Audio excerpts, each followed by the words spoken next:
Hello once again. This is our third lecture on Git, and so far we have seen the installation, architecture, and two commands, init and clone. Now we'll see the next set of commands.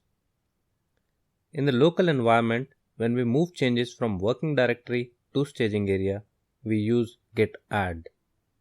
And when we move changes from staging area to local repository, we use git commit. In this video, we will talk specifically about git add. So let us say we have a project and we have two source files, one.txt and two.txt, and there is one folder. In this folder we have three.txt, and then we have another subfolder, and inside that we have four.txt. Now this was the initial source code. Let's say we make some changes.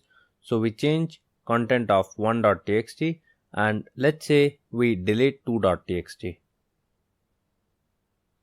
Now let us change few more things. I go to this folder and I add a new file and name it as 5.txt, and now I add some content in this file. Alright, now open git bash and run the command git status. We'll see the changes we have done on the working directory. So it tells that we have modified 1.txt, we have deleted 2.txt, and we have added a new file 5.txt, which is newly added and therefore appearing under untracked files.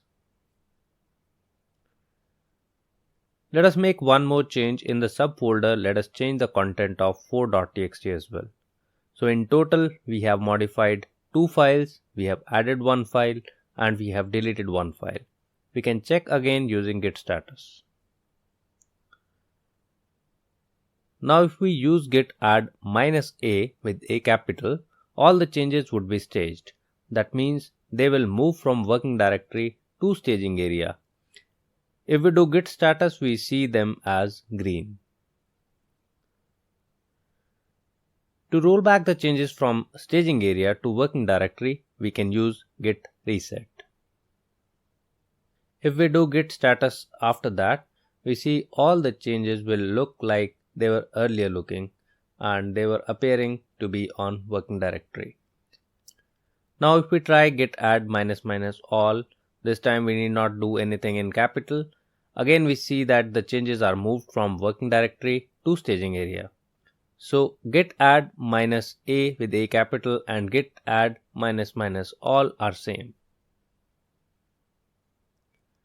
Now let us roll back the changes and talk about third command, which is git add dot.